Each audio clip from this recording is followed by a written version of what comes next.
नमस्कार, मैं हूं नीरज मेहरा और आप देख रहे हैं पीके टाइम्स की इनसाइड स्टोरी।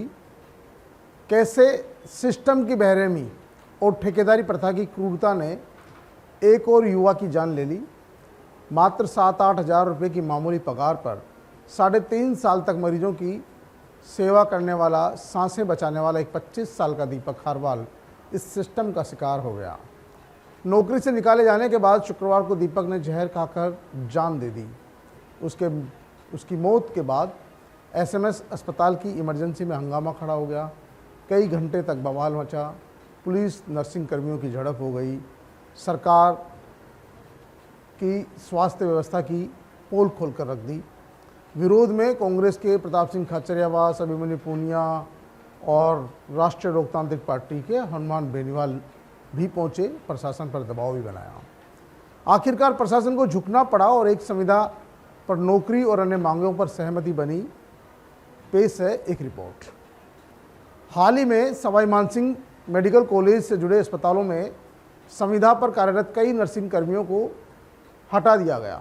इसी फैसले के विरोध में कर्मचारी पिछले कई दिनों से आंदोलन कर रहे थे और प्रदर्शन में शामिल थे। प्रदर्शन में शामिल एक नर्सिंग कर्मी ने बताया कि शुक्रवार सुबह से सभी कर्मचारी एसएमएस मेडिकल कॉलेज में धरने पर बैठे थे।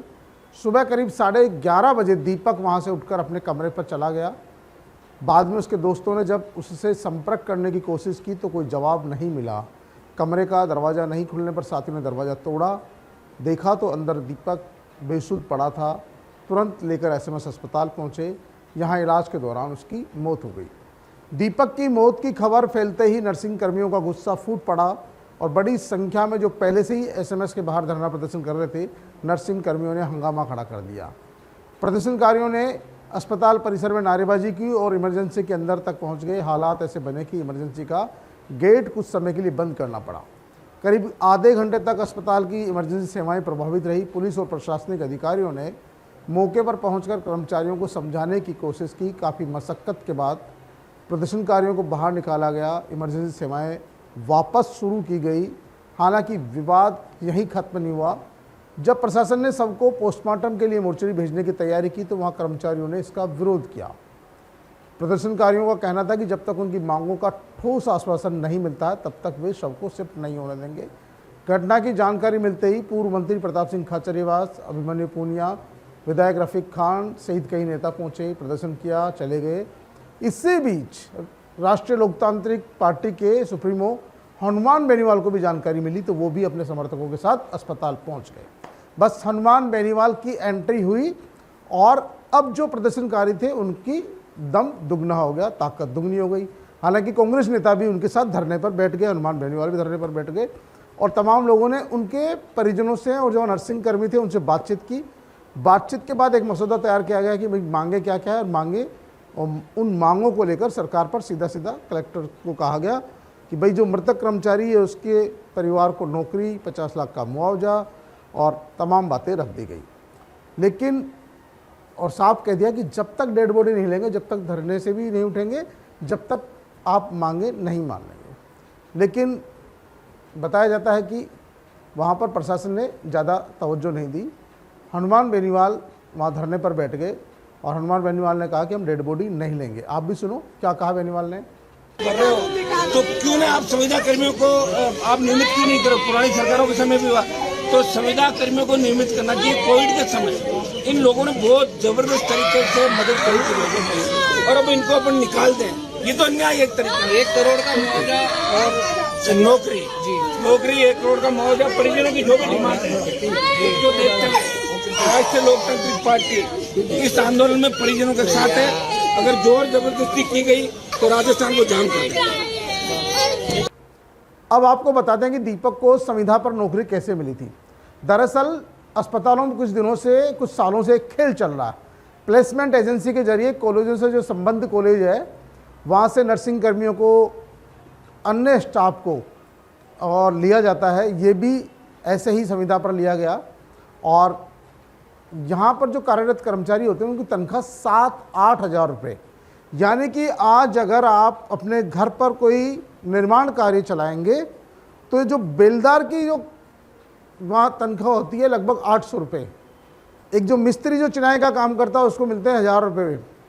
वहाँ जो महिला कार्यरत होती है उसको मिलते हैं 600 रुपये, और उनकी मासिक अगर जोड़ी जाए, अगर वो महीने में 20 दिन भी काम करते तो भी उनकी 20-25 हज़ार रुपये बैठ जाती है। लेकिन एक नर्सिंग कर्मी जिसने नर्सिंग का कोर्स किया हो, उस व्यक्ति को इस प्लेसमेंट एजेंसी के जरिए मात्र 7,000 रुपये मिलते हैं, और बाकी जो पैसा है वो कंपनी, प्लेसमेंट कंपनी सरकार से सीधा डकारती है। ये बातें पूरे प्रशासन को पता है, लेकिन फिर भी मजबूरी में जो बच्चे नर्सिंग करते हैं या दूसरे कोर्स करते हैं, वो फार्मासिस्ट का कोर्स करते हैं, तमाम लोग जो है वहाँ पर इसी तरह नौकरी लेते हैं। दीपक भी उन्हीं में एक शामिल था। या 300 लोगों में से बाकी सब लोगों को निकाल दिया गया, 90 लोगों को लिया गया, यानी 310 लोगों को बाहर का रास्ता निकाल दिया गया।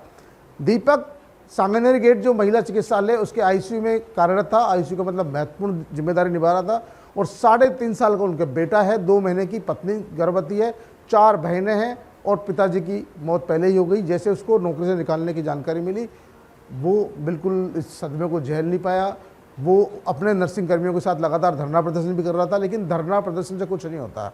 बात ये थी कि दीपक के सामने संकट ये था कि 4 बहनें हैं, उनका क्या होगा, एक बेटा है, पत्नी गर्भवती है, माँ है, और कमाने वाला एक जिसको 7,000 रुपये मिल रहा था, लेकिन डबल ड्यूटी कर करा के वो अपने परिवार का लालन पालन कर रहा था। लेकिन जब अभी हाल ही में प्रशासन ने पुराने नर्सिंग कर्मियों को हटाकर नए नर्सिंग कर्मियों को लिया, तो दीपक जैसे 310 लोगों का नंबर नहीं आया, और वो लोग धरने प्रदर्शन में बैठे थे।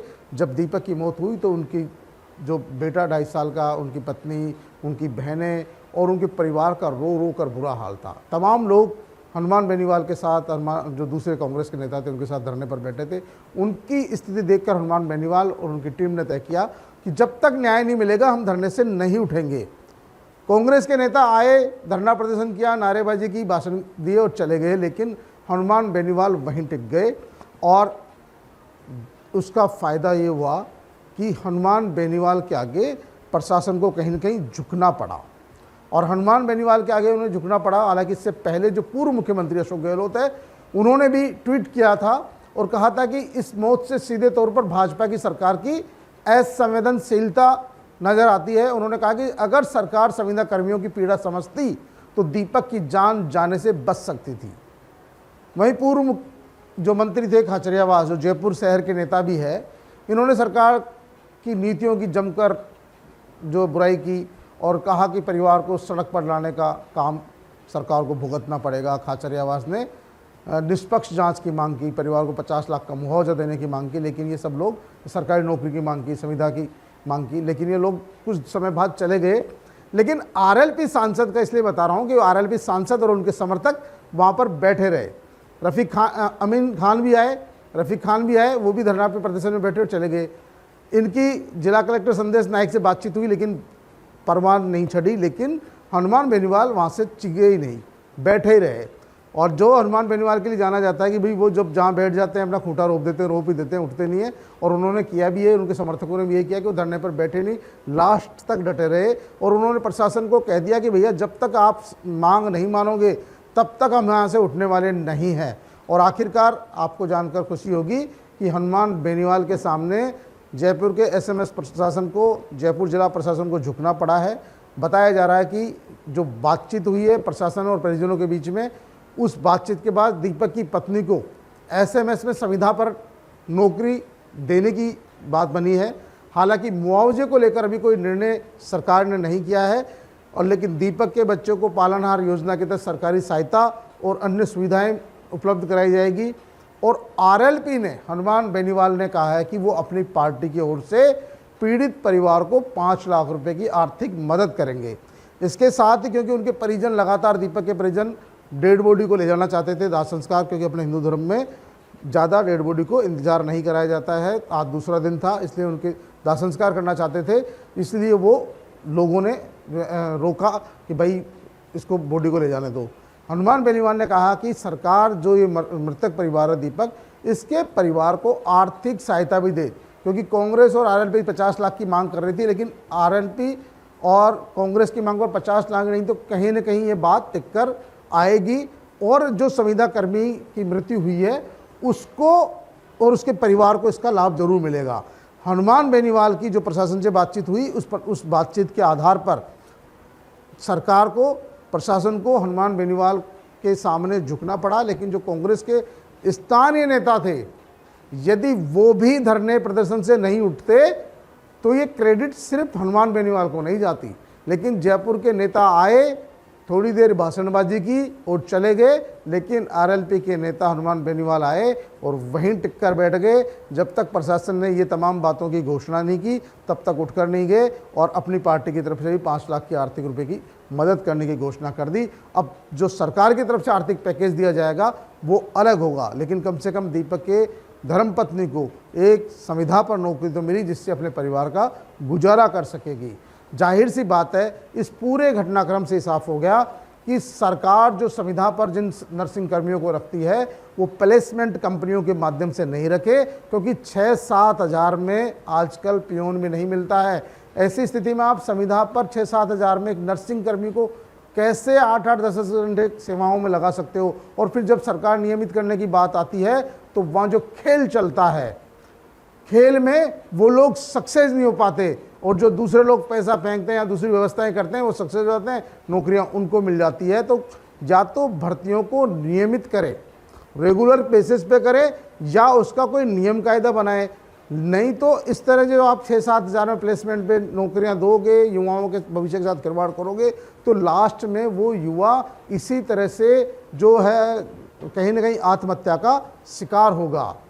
सरकार को चाहिए कि वो इस प्लेसमेंट को रोके और नियमों से भर्ती करे, जिससे किसी घर का दीपक नहीं बुझे और किसी बेटे का पिता नहीं जाए, किसी बहन का भाई नहीं जाए, किसी माँ का बेटा नहीं जाए। और सरकार को सबक लेते हुए कम से कम जो संविदा पर जो बहुत कम पैसे में नौकरियां लगाते हैं फिर उनको हटा देते हैं, उस प्रक्रिया को कहीं न कहीं रोकथाम करनी चाहिए और नियमित भर्तियां करनी चाहिए, जिससे कि लोगों में अपने भविष्य को लेकर भी जागरूकता रहे।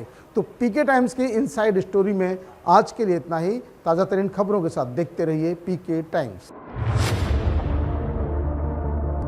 मरुधरा से खुद को जोड़ने के लिए सब्सक्राइब करें और बने रहें पीके टाइम्स के साथ।